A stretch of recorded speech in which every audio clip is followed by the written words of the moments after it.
नमस्कार, आप देख रहे हैं न्यूज हाट। मैं हूं आपके साथ इसमें सराफ। बिहार में तेजी से बढ़ते शहरीकरण को सही दिशा देने के लिए सरकार ने बड़ा फैसला लिया है। अब बिना प्लान के हो रहे निर्माण और जमीन की खरीद बिक्री पर रोक लगाकर शहरों को व्यवस्थित तरीके से विकसित करने की तैयारी की जा रही है।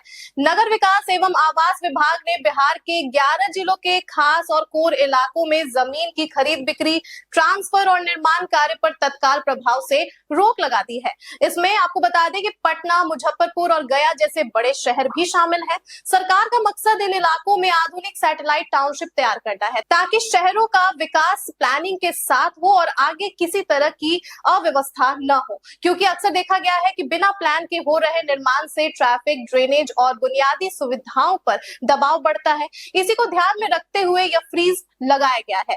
सरकार के प्रेस नोट के मुताबिक आपको बता दें कि यह फैसला बिहार शहरी आयोजन एवं विकास अधिनियम 2012 के तहत लिया गया है। इसके जरिए इन शहरों के लिए मास्टर प्लान और जोनल प्लान तैयार किए जाएंगे, जिससे भविष्य में विकास बेहतर तरीके से हो सके। बता दें कि इस रोक की समय सीमा भी तय कर दी गई है।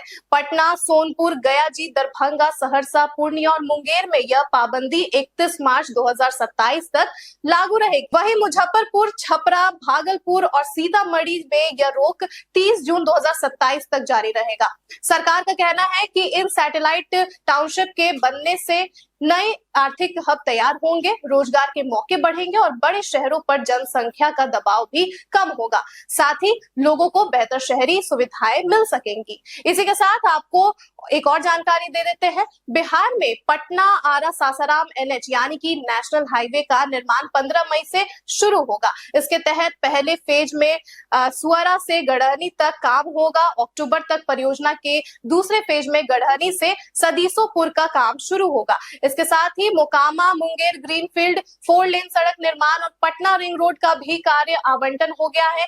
यह जानकारी एनएचएआई और केंद्रीय सड़क परिवहन राजमार्ग मंत्रालय की सड़क परियोजनाओं समीक्षा बैठक में दी गई है। पथ निर्माण विभाग के सचिव पंकज पाल ने मोकामा मुंगेर ग्रीनफील्ड और पटना रिंग रोड का भू अर्जन पूरा कर काम शुरू करने का निर्देश अधिकारियों को दिया है।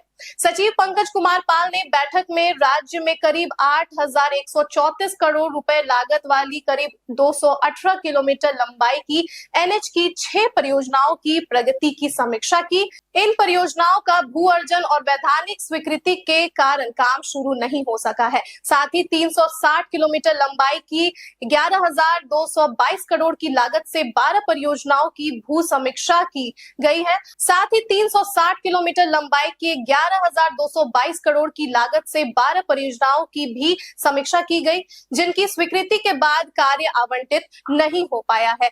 इसके साथ ही सचिव ने देरी से चल रही एनएच की 3 परियोजनाओं सहित एनएच की अन्य समस्याओं की भी समीक्षा की है। सचिव ने पथ निर्माण विभाग और एनएच के सभी एग्जीक्यूटिव इंजीनियर्स, बीएसआरडीसीएल के सीजीएम, बीआरपीएनएल के एमडी और परियोजना निदेशक को निर्देश दिया है। इसमें कहा गया है कि सामान्य मिट्टी के खनन और उपयोग के संबंध में जारी स्टैंडर्ड संचालन प्रक्रिया का कड़ाई से पालन करें।